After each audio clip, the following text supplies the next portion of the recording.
Capítulo 5. Exercitando a autoridade.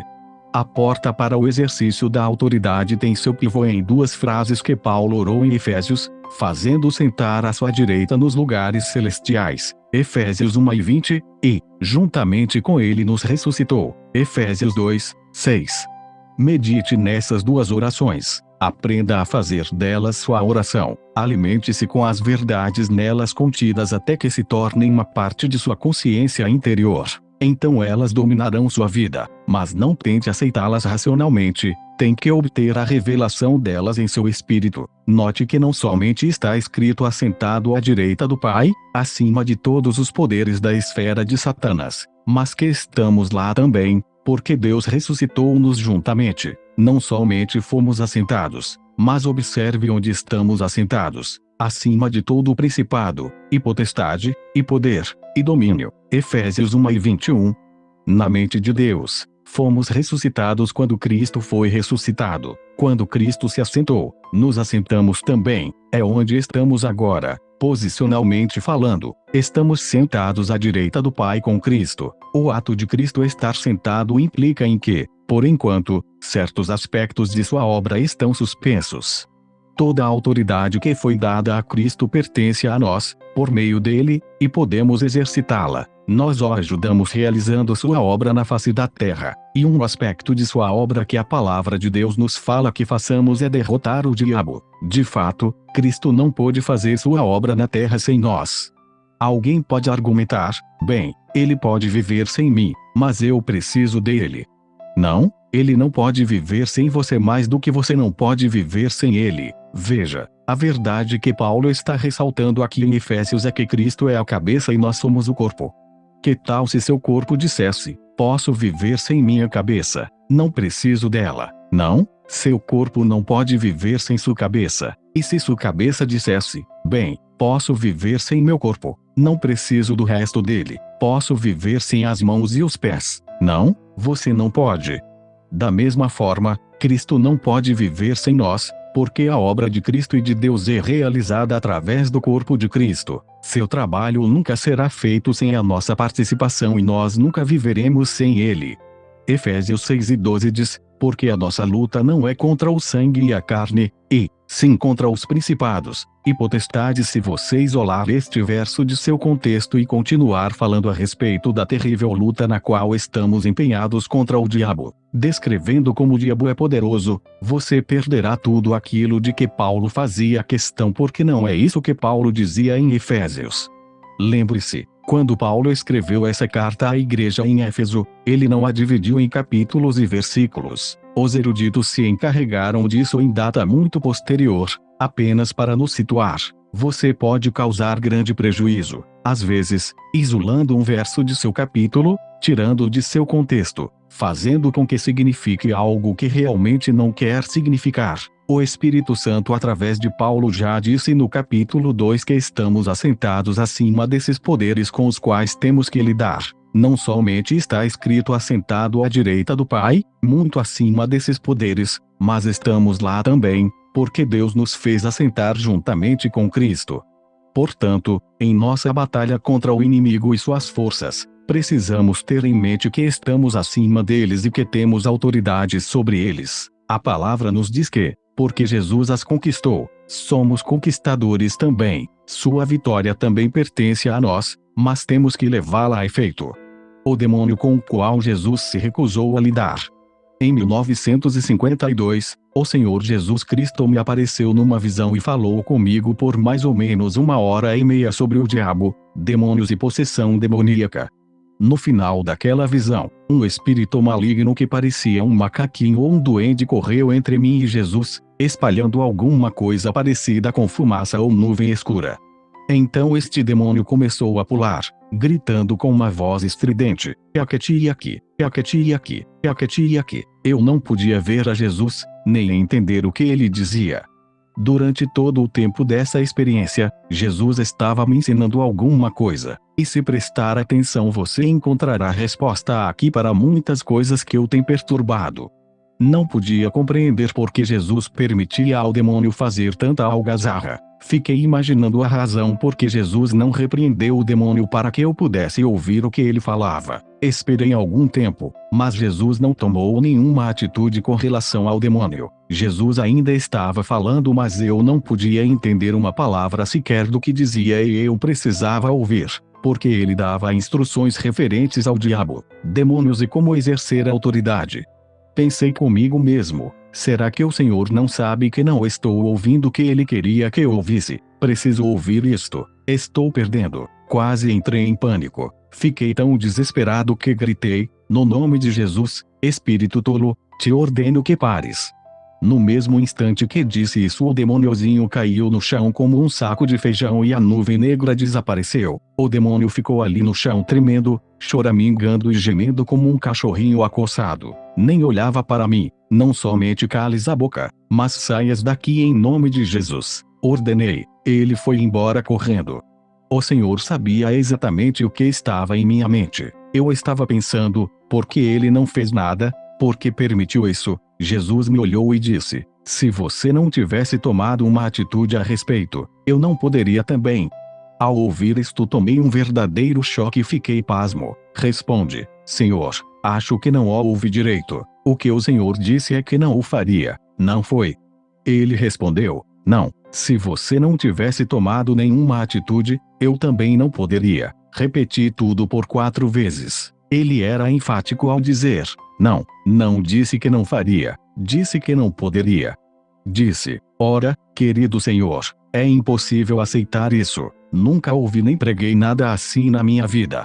Disse ao Senhor que não me importava quantas vezes ouvira em visões, ele teria que me provar o que dizia com pelo menos 3 escrituras do Novo Testamento, porque não estamos vivendo debaixo da velha aliança, estamos vivendo sob a nova. Jesus sorriu suavemente dizendo que me daria 4. Então eu disse: já li todo o Novo Testamento 150 vezes e muitos trechos dele mais do que isso. Se isso está lá é novidade para mim, lidando com o diabo. Jesus respondeu: filho, há muita coisa lá que você não sabe. Ele continuou: em nenhuma só vez no Novo Testamento a igreja foi convocada a pedir que Deus o Pai, ou Jesus, fizesse qualquer coisa contra o diabo. De fato, pedir isto é desperdício de tempo. O crente é conclamado a fazer alguma coisa com referência ao diabo. A razão disso é porque você tem a autoridade para fazê-lo. A igreja não tem que orar a Deus, o Pai, acerca do diabo. A igreja tem que exercitar a autoridade que lhe pertence. O Novo Testamento fala aos crentes que façam eles mesmos algo a respeito do diabo. O menor membro do corpo de Cristo tem tanta autoridade, tanto poder sobre o diabo como qualquer outro, sendo que, a menos que os crentes façam alguma coisa no tocante ao diabo, em muitas áreas nada será feito. Cremos que certas pessoas têm poder, não? Jesus disse que o menor membro do corpo de Cristo tem tanto poder sobre o diabo como qualquer outro, e quando começamos a crer nisso, é aí que estamos começando a realizar o trabalho. Jesus continuou: fiz tudo o que tinha que fazer a respeito do diabo, até que o anjo desça do céu, tome a corrente e amarre-o no fundo do abismo profundo. Veja Apocalipse 20, 1-3. Isso foi um choque para mim. Agora, ele disse: aqui estão as 4 referências que provam isso. A primeira de todas: quando ressuscitei dentre os mortos, disse: toda a autoridade me é dada no céu e na terra. Mateus 28, 18. Mas, imediatamente deleguei minha autoridade sobre a terra à igreja, e somente posso operar através da igreja, pois sou a cabeça da igreja. Sua cabeça não pode exercitar qualquer autoridade, seja onde for, a não ser através de seu corpo. A segunda referência que Jesus me deu encontra-se em Marcos 16 e 15-18, e disse-lhes: ide por todo o mundo, pregai o evangelho a toda a criatura. Quem crer e for batizado será salvo, mas quem não crer será condenado. E estes sinais seguirão aos que crerem: em meu nome expulsarão os demônios, falarão novas línguas, pegarão nas serpentes, e, se beberem alguma coisa mortífera, não lhes fará dano algum, e porão as mãos sobre os enfermos, e se curarão.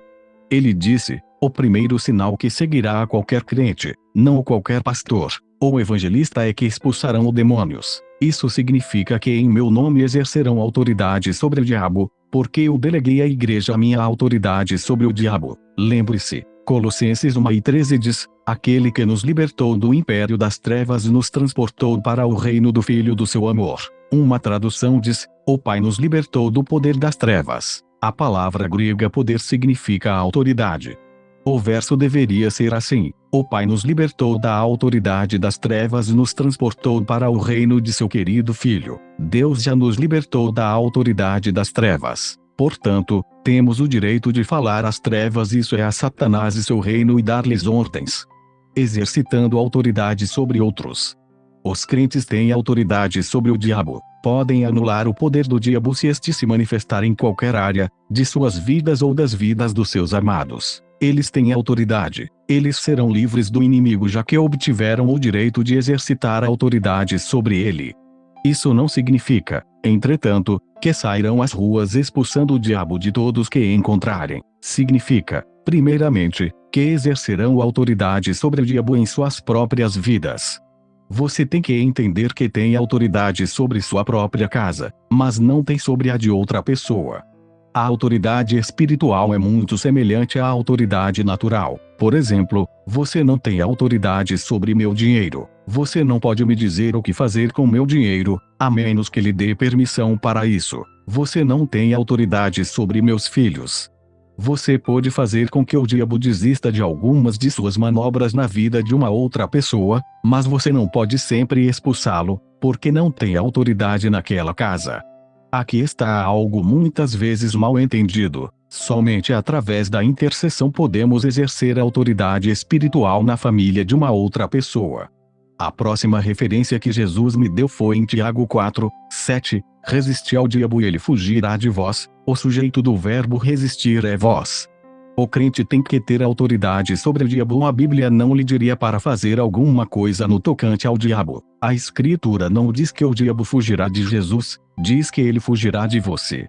Da mesma maneira, você não ora para que Jesus imponha as mãos sobre o enfermo, você o faz. Observe também que as mãos não estão localizadas na cabeça, as mãos estão no corpo. Eles imporão as mãos sobre os enfermos e eles serão curados. Quando você impõe as mãos, está exercendo autoridade sobre o diabo.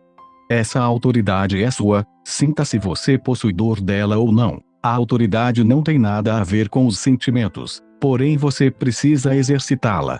Após aquela visão, e depois que recebi de Jesus aquele verso em Tiago, meu espírito me disse que a palavra fugir era significativa. Procurei no dicionário e descobri que uma das conotações da palavra seria fugir aterrorizado. O diabo fugirá de você, aterrorizado. Descobri então por que o demônio, na minha visão, começara a se lamentar e a chorar. Ele estava aterrorizado.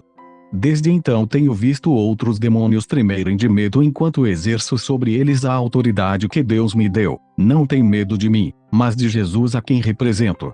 Na visão, Jesus me deu uma outra escritura que fala para tomarmos uma atitude quanto ao diabo. Esta terceira referência se encontrava em 1 Pedro. Pedro escreveu: sede sóbrios, vigiai, porque o diabo, vosso adversário, anda ao derredor, bramando como leão, buscando a quem possa tragar. Pedro 5:8. Seu adversário significa seu oponente. Aqui, muitas pessoas param na leitura. Dizem: ó, o diabo está atrás de mim. Pedem oração para que o diabo não os alcance, mas, se falam assim, o diabo já os alcançou. É tarde demais para orar por eles. O que você vai fazer com ele? Rolar no chão e fingir que está morto? Esconder a cabeça na areia e ficar esperando ali até que ele desapareça? Não? Graças a Deus. Observe o que diz o texto. À medida que continuamos a leitura, o verso seguinte diz: ao qual resisti firmes na fé, sabendo que as mesmas aflições, testes e provações, se cumprem entre os vossos irmãos do mundo. Jesus me disse nessa visão. Pedro não escreveu essa carta e disse aos irmãos: eis que me veio a palavra segundo a qual está usando nosso amado irmão Paulo na expulsão de demônios. E Paulo envia lenços e roupas, e as doenças deixam as pessoas. Os espíritos malignos saem. Por isso gostaria de sugerir que escrevam para Paulo e adquiram um lenço. Não ao contrário, disse-lhes que tomassem uma atitude para com o diabo. Por quê? porque tinham autoridade sobre ele. O Espírito de Deus, através do apóstolo Paulo, não lhe diria para fazer também qualquer coisa para a qual você não estivesse capacitado. A razão disso está no fato de que cada crente tem a mesma autoridade que Paulo tinha em Jesus Cristo. Pedro não está dizendo que apenas Paulo expulsaria demônios ou que Paulo resistiria ao diabo por nós. Por que pedir a Paulo para fazê-lo, quando você pode fazê-lo por você mesmo? Ficando na brecha por bebês cristãos. As pessoas estão sempre me perguntando por que não são curadas. Algumas pensam que há alguma coisa errada com o pregador que orou por elas. Explico-lhes que quando foram salvas eram como bebês e Deus permitiu que outros orassem por eles e os carregassem na fé. Mas depois de algum tempo, Deus espera que esse nenê cresça, ande e comece a fazer as coisas por si mesmo. Deus põe o bebê no chão e diz que ande. Muitos, porém, não o fazem. Há um grande número de pessoas que ainda querem continuar como bebês e pedem a uma outra pessoa que ore por elas todo o tempo. Queremos ajudar os que necessitam, mas precisamos ensinar as pessoas que elas podem crescer e exercer sua autoridade, porque o tempo virá quando terão que usar de sua própria autoridade, se quiserem ter suas orações respondidas. Certa ocasião, minha esposa e eu nos hospedamos com um casal enquanto assistíamos a uma convenção. A esposa estivera em nossa igreja antes de se casar. Pediram-nos que orássemos pelo bebezinho deles, de apenas alguns meses de idade, que tinha uma hérnia. Os médicos queriam operá-lo. Amaldiçoamos a hérnia e ordenamos que se atrofiasse e morresse. Em apenas poucos dias ela desapareceu completamente e o bebê não mais precisou de ser operado. A mãe do bebê disse: "Irmão Agim, não quero parecer crítica, mas em nossa igreja parece que nós, os mais novos, somos os únicos que acreditamos em cura divina. Não sabia a quem pedir que orasse pelo bebê antes que você chegasse, porque nunca ninguém foi curado aqui." Devíamos ficar mais fortes, à medida que fôssemos ficando mais velhos, mas em geral não é o que ocorre. Na igreja dela, assim como em muitas outras, a maioria das pessoas foram salvas quando eram mais jovens e, naquela época, Deus permitia que outros orassem por elas. Entretanto, devido à falta de instrução apropriada, permaneceram no estágio infantil do desenvolvimento cristão. Dizem: éramos curados logo quando nos tornamos crentes, mas agora isto não acontece mais. O fato de não exercitar sua própria fé ou não fazer suas próprias orações, sempre dependendo das orações de alguém, faria tanto sentido quanto você nunca ter suas próprias roupas, sempre dependendo das roupas de outra pessoa para vestir. O que acontece às pessoas que nunca tentam exercitar nenhum tipo de fé pessoal, mas sempre descansam na fé de outras pessoas? Acabamos de ler que o diabo, vosso adversário, anda ao derredor, bramando como leão, buscando a quem possa devorar. Mas o crente pode fazer alguma coisa a respeito.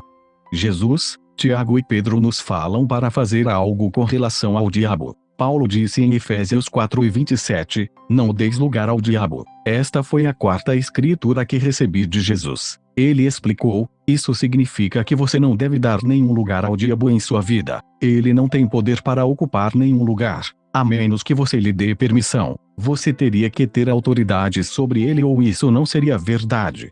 Autoridade sobre a terra.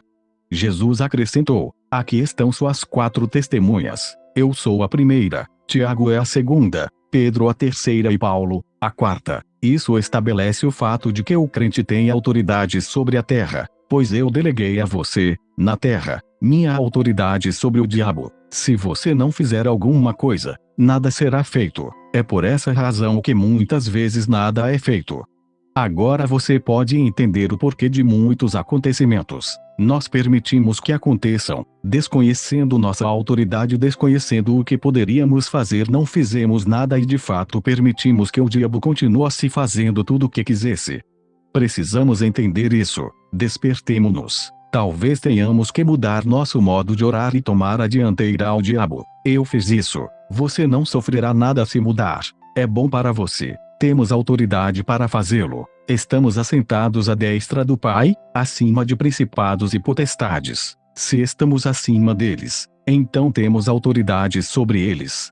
Efésios 1:22, 23 continua dizendo: e sujeitou todas as coisas a seus pés, e sobre todas as coisas o constituiu como cabeça da igreja. Os pés são membros do corpo, não são membros da cabeça, que é o seu corpo, a plenitude daquele que cumpre tudo em todos. Concordando com o que John Macmillan ressaltou, como é maravilhoso saber que os membros mínimos do corpo de Cristo, os que compõem os pés, uma pequenina unha, um dedinho, estão acima das poderosas forças às quais estamos nos referindo.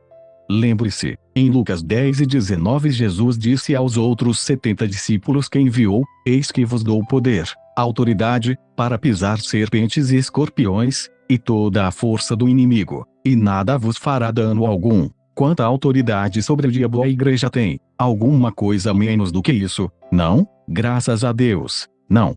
Se você ouvisse a média das conversas dos crentes ou ouvisse o sermão de alguns pregadores, teria a impressão de que o diabo é maior do que qualquer pessoa e que está dirigindo tudo. Sim, ele é o Deus deste mundo, portanto está dirigindo o sistema do mundo. Estamos neste mundo, mas não somos deste mundo, diz a Bíblia, portanto ele não está nos dirigindo. O diabo tem nos pisoteado já faz tempo demais. Estas coisas não são brincadeiras. Somos tolos quando fazemos piadas sobre isso. Uma vez numa convenção um pregador me disse: bem, irmão Agim, pus o diabo para correr. O problema é que eu que estou correndo e ele vem atrás de mim. Tal afirmativa só demonstra ignorância. Em primeiro lugar, você não tem que fugir do diabo. A Bíblia diz que ele é que fugirá de você. Você precisa pô-lo para correr. Infelizmente, penso que essa é a situação dos pregadores e igrejas na grande maioria das vezes. De fato, na maior parte do tempo, vemos isso por toda a parte. Reinando como reis.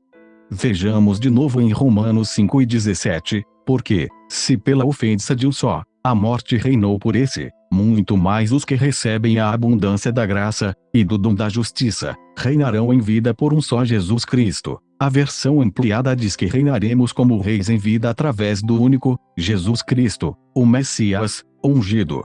O plano de Deus para nós é que governemos e reinemos em vida como reis. Governar e reinar sobre as circunstâncias, pobreza, enfermidade e tudo aquilo que possa constituir obstáculo para nós. Reinamos porque temos autoridade. Reinamos por Jesus Cristo. Na outra vida, não, nesta vida, ao cantarmos ou dizermos alguma coisa, estejamos seguros de que estamos afinados com a palavra de Deus. Algumas pessoas cantam: aqui vou peregrinando, como um mendigo, no frio e no calor. Ou precioso Jesus, não se esqueça de mim. Todo tipo de incredulidade.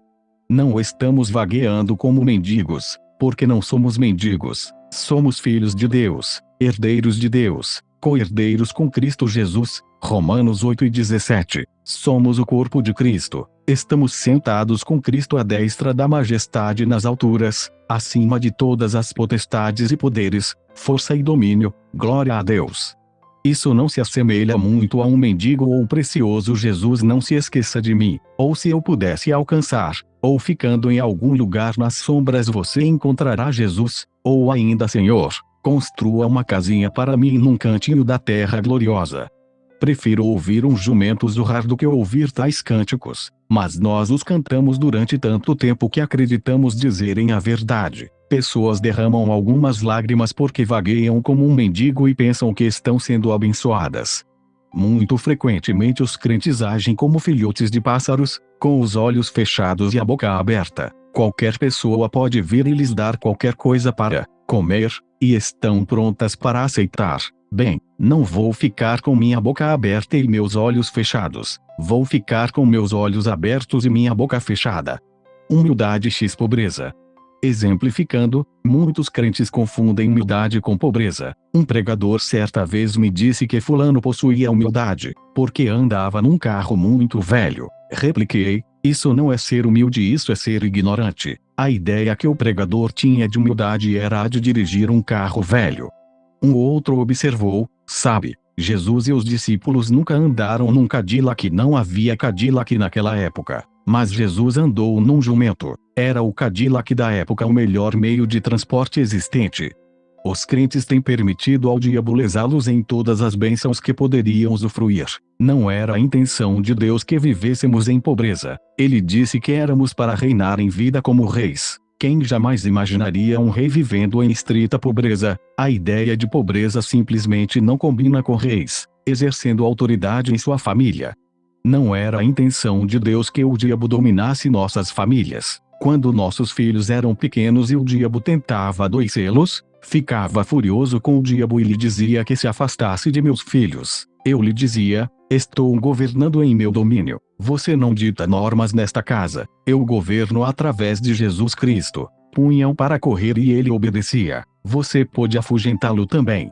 Anos atrás, estava pregando no norte e fui acordado no meio da noite. De algum modo sabia no meu espírito que alguém estava em perigo físico e comecei a orar em línguas. É aqui que a intercessão entra em ação.